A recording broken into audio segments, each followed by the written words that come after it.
Hello everyone! So, if you are new to my channel, my name's Jennifer, and welcome.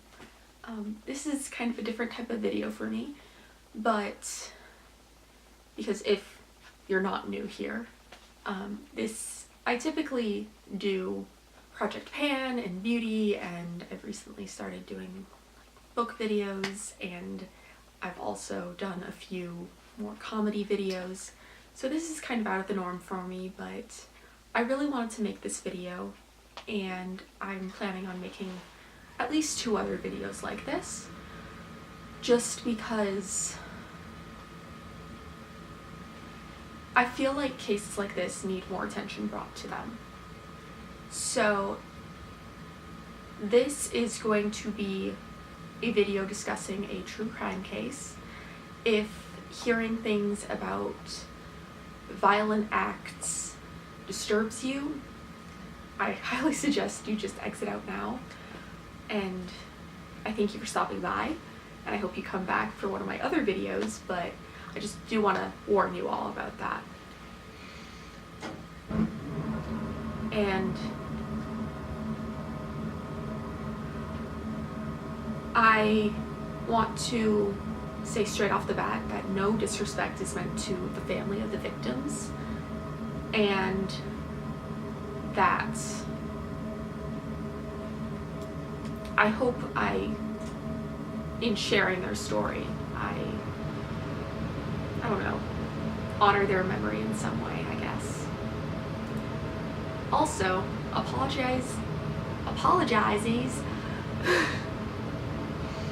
Also, apologies if you hear my heater, it just kicked on and it's kind of loud.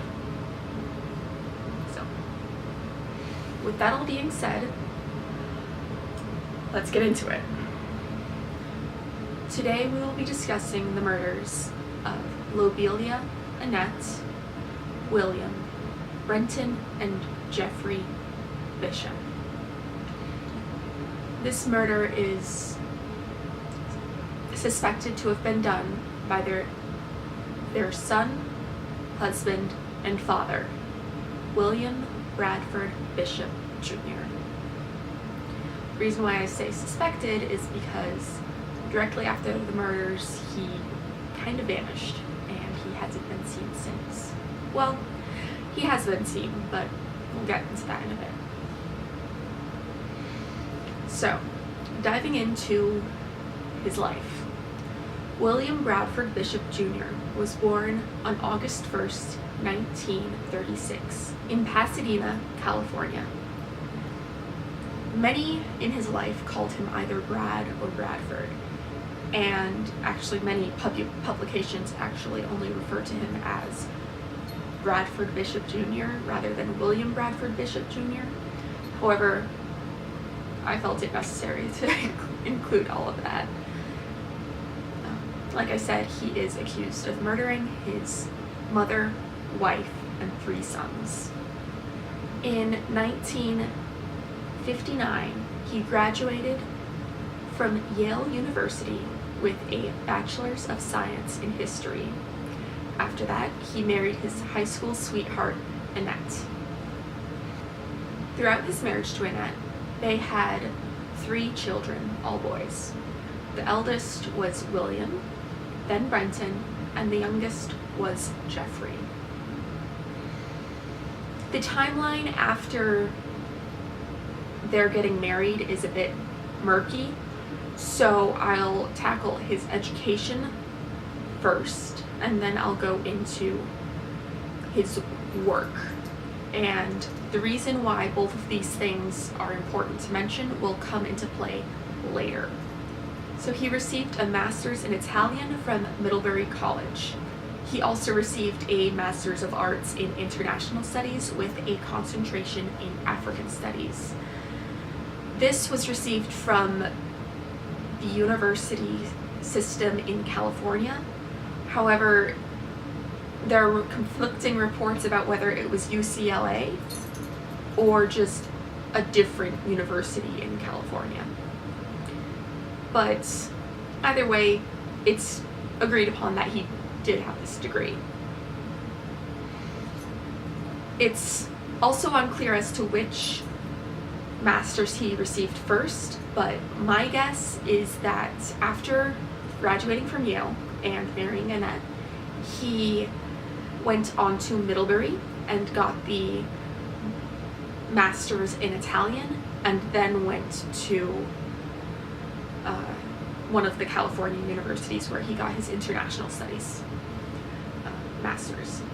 I mean, I could be completely wrong though, so just take that with a grain of salt. Now, as far as his career goes, it's unclear as to when he served in the Army as a counterintelligence officer. Most sources agree that it was after he was in Yale, but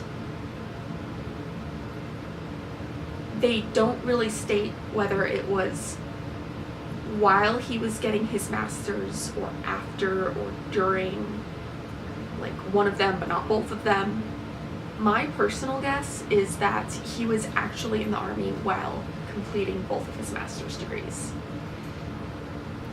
After serving in the Army, he joined the U.S. State Department and the Foreign Service. However, I personally believe that rather than joining the State Department and Foreign Service, it was more of a recruitment.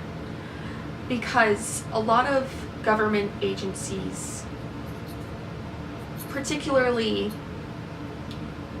the military organizations and any type of defense, like U.S. Department of Defense, U.S. Department of Foreign Services, things like that, they can be very intertwined. And so oftentimes what ends up happening is someone will retire from the Army or the Navy or any type of service branch and then immediately be hired as a civilian. And I believe that's what happened, because it's more of a shift from like one department to another or one boss to another, rather than a complete ending one career, starting another. The reason why I believe this is because in his postings for the State Department and Foreign Service, he had many jobs overseas, including being posted in the Italian cities of Verona, Milan, and Florence, where he actually did some postgraduate work at the University of Florence. We know he was in Italy from 1968 to 1972. After that, he served as a foreign service officer in various places in Africa, including Addis Ababa, Ethiopia, and Gaborone. I hope I'm pronouncing that one right. It's in Botswana. But he held those positions from 1972 through 1974. So like I said, that's why I believe that his leaving the Army and joining the state service wasn't accidental. Because if he was in the Army while completing his master's, the Army most likely would have been paying for it. So why would the Army not then be like, hey, we know you don't really want to be an Army officer anymore, but the State Department has some openings and you can use those master's degrees that you got. Because he went to Italy and Africa. That's not a coincidence. With that being said, it could just be a situation of, oh, we're hiring you and you have these qualifications and we have this opening and this is where you would best serve. But I don't believe in coincidences that are that coincidental or that conveniently lining up. So, like I said, take all of that, except for the dates that we know he was in Italy and Africa, with a grain of salt, because I honestly couldn't find all that much solid information on his life prior to being in Bethesda, Maryland. After being stationed in Gaborone, he was transferred to Washington, D.C. And like I said, he did live in Bethesda, Maryland, which is just outside of D.C. It's pretty much like a hop, skip, and a jump away. He served in D.C. as an assistant chief in the Division of Special Activities and Commercial Treaties. That's a mouthful, and try saying it 5 times fast because I sure can't. At this time, he and Annette had all 3 of their children, and it wasn't just the 5 of them living in Bethesda. William's mother, Lobelia, actually joined them and lived there with them. Now, leading up to the murders, it's quite unclear as to what his actual motive was, but I have a few theories about this, and I'm sure you'll be able to tell which theory I support most. However, let's just get into what the various triggers could have been. Apparently, he wanted to return to the field and wanted to travel more. However, Annette wanted to stay in Bethesda and wanted their kids to have more of a stable life and wanted them not to have to worry about traveling and meeting new friends every time they went to a new place. Speaking of Annette, she also enrolled in classes at the University of Maryland, studying art, despite the fact that, according to several sources, William wanted her to stay at home and just be a mother. So there is the theory that maybe he was enraged at the fact that she was trying to have some kind of independence. Despite those claims of him not being happy about her returning to school, many said their marriage was picture perfect or with minor arguments, but solid. However, there's always the possibility that things happen behind closed doors. And so that is why that is one of the theories. There's also several mentions of financial difficulties, but I couldn't find too much information on that. And it widely varies from, oh, they just kind of overspent 1 month, to they were in major financial trouble. So I personally don't buy into that theory. The other 2 I can understand a little bit, but this theory in particular, I couldn't find any evidence supporting it, so I don't believe it. Then we come into motives regarding his job. Now, apparently, William Bradford Bishop Jr. was not doing as well in his desk job as what was expected. Therefore, on the day of the murders, he was informed that he did not receive a promotion, which he was expecting, and that he actually kind of needed to continue working for the State Department. As Foreign Service Officer James Bruno told CNN in 2014, "It's up or out. If you don't get promoted to a certain position in a certain amount of time, you're out. We all take that very seriously in the Foreign Service." Not only that, but he was apparently under psychiatric care and was on medication for depression and was a lifetime insomniac. This is going to sound awful, but it's relevant because if an employee in the State Department is experiencing mental health issues that the State Department feels can affect their performance and their ability to do their job, they can lose their job and they can lose their security clearance. Therefore, there was speculation that he wasn't as open and honest with his therapist as he should have been. Because if he was truly open and truly honest with his therapist, there was the possibility that his therapist could go to the State Department and be like, "Hey, this guy is having a serious mental break," and then he could have lost his job.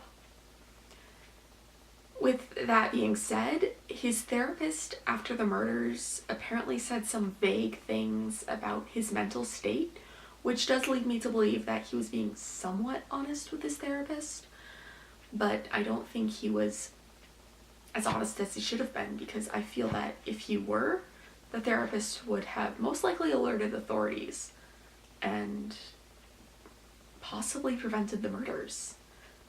So on the day of the murders, March 1st, 1976, he did find out that he didn't get that promotion that he was expecting and that he needed. After learning about that most recent disappointment in his career, William Bradford Bishop Jr. told his secretary that he wasn't feeling well, and left the office early. He then went to, I believe, some kind of convenience store, and he purchased a ball-peen hammer and a gas can, which he consequently filled at a nearby gas station. He then arrived back at his house at either 7:30 or 8 p.m. It's believed that he first killed his wife in the kitchen, and then when his mother returned home from walking the family dog, he killed her, and then he killed his 3 sons. His sons were already in bed, and supposedly he killed them as they slept. One of the things that truly disturbs me about this crime is that when investigators gained access to the home, not only did they call it a house of horrors and one of the worst crime scenes they'd ever seen, they managed to locate a pair of men's pajama pants, which were identified as William's, and they found blood spatter on those pants, meaning that there's a very distinct possibility that William most likely put his pajamas on and let his family think that all was normal, and then murdered them. Furthermore, it is reported that there were hammer marks on the ceiling above the boys' bunk bed. So, presumably, the boys were asleep. So, he was over his son on the top bunk, and he kept hitting his son so violently and kept hitting him so much that the hammer got stuck in the ceiling, and he kept going.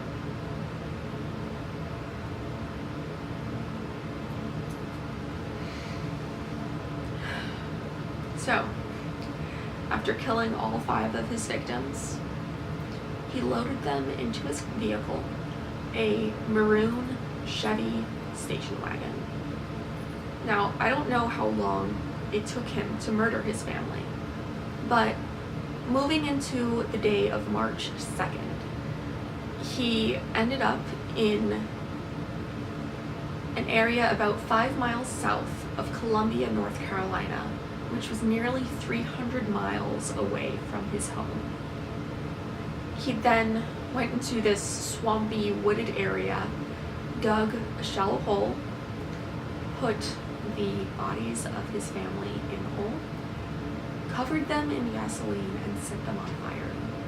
It wasn't enough for him to have killed those closest to him. He needed to completely erase their existence, which didn't exactly work because the bodies began to give off a large amount of smoke, alerting a nearby North Carolina forest ranger who went out to investigate. This forest ranger, who worked for the state forest system, went out to the crime scene and found the 5 bodies, an empty gas can, a pitchfork, and a shovel with a label that had the letters OCH DHW. It's suspected that this forest ranger arrived on the scene only moments after he fled the scene. Later that same day, about 2.5 hours south of this place where he abandoned the bodies of his family, he was spotted in Jacksonville, North Carolina, buying a pair of sneakers. There are some reports that he was with a woman of dark complexion, but I couldn't find much evidence supporting this theory, and so I personally believe he was alone. However, witnesses do report, and this was every witness across the board, they all report seeing him with the family dog. So, he could murder his family, his mother, his wife, his children, but he brought the family dog along with him.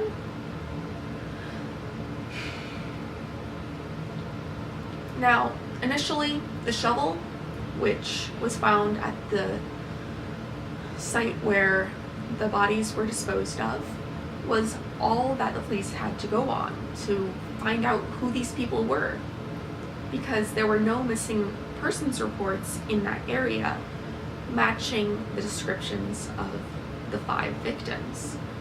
So after extensive digging and a few days and really amazing police work, they found out that there was a Poach's Hardware, and I don't know if I'm pronouncing the name correctly, but it's P-O-C-H, Poach's Hardware, and that was a store in the Montgomery Mall area, which is in Bethesda, Maryland.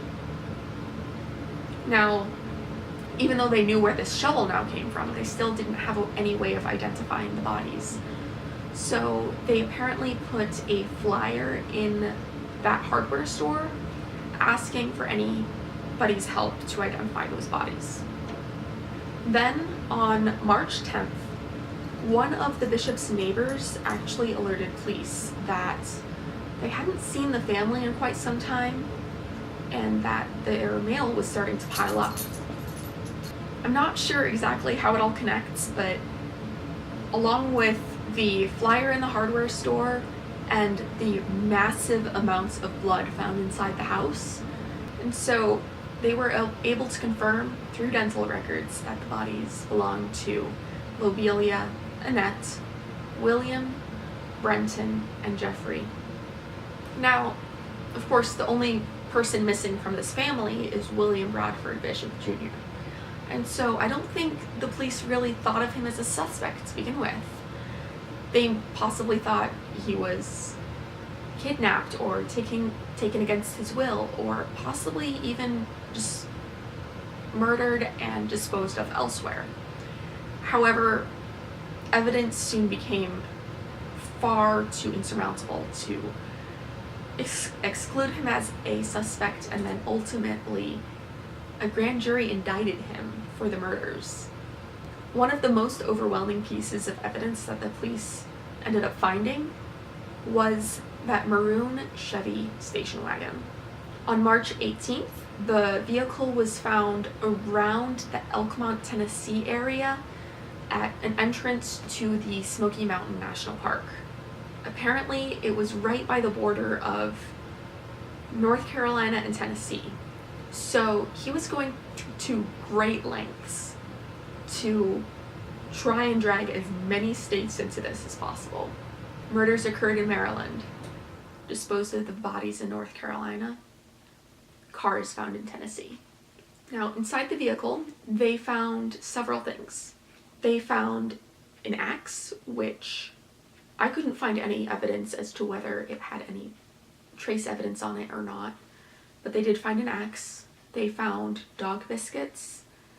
They found bloody clothes, a bloody blanket, and the trunk where the spare tire was held was supposedly full of blood. Like, it was just a pool in the trunk. They also found hiking trail guides and maps, which led them to believe that possibly he had escaped into the Smoky Mountains, because he did have training and he loved to camp and he was an avid outdoorsman. Since he disappeared after that one sighting in North Carolina, there have been suspected sightings all over the world, including Belgium, England, the Netherlands, Germany, Greece, Italy, Spain, Sweden, and Switzerland. The U.S. Marshal Service confirms 3 of those sightings.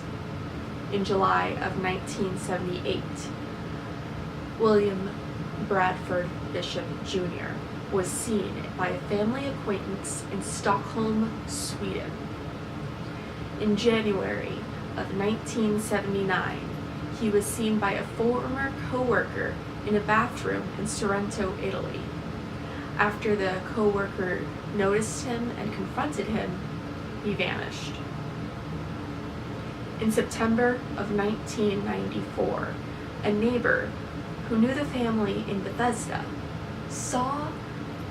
reported seeing him in Basel, Switzerland, on a train platform.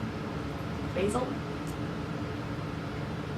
As of 2010, authorities suspect he's either hiding in Europe or that he possibly went back to California.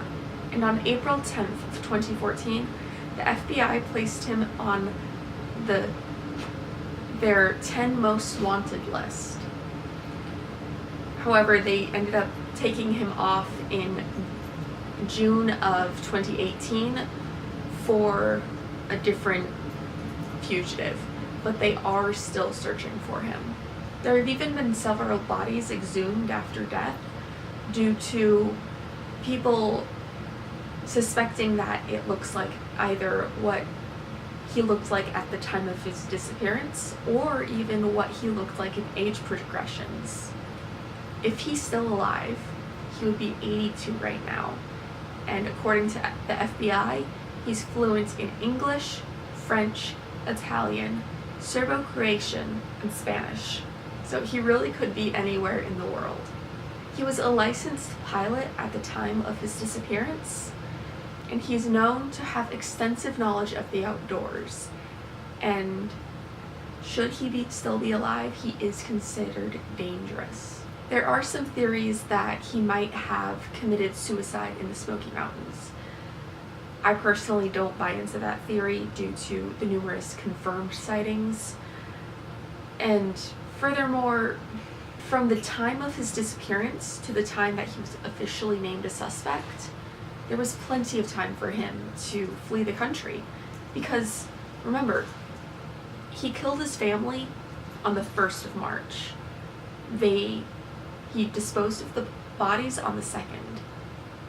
They weren't confirmed to be the bodies of his family until either the 10th or the 11th.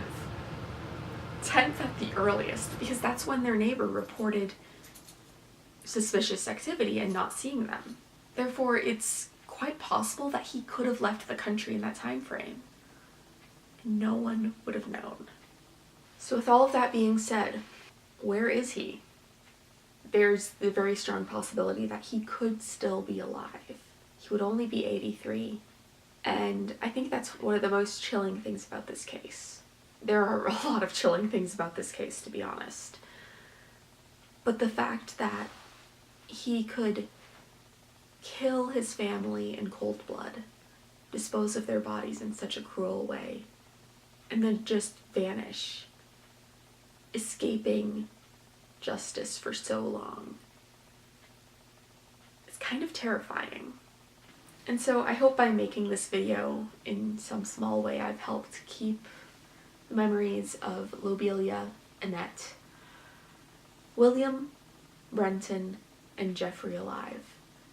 One of the things that really bothered me when researching this case is that I could not find much information about the family, which is pretty common when it comes to tracking down a fugitive, but it's still really sad when you consider the fact that he stole the lives of 5 people and he's gone on to become somewhat famous or infamous, I suppose. But then his family's just been forgotten. So yeah, wasn't able to find many photos of his family, but what I have found I'll include at the end of this video. So with all of that being said, I hope you guys are having a wonderful whatever time of the day it is wherever you are, and I will see you in my next video. I love you guys.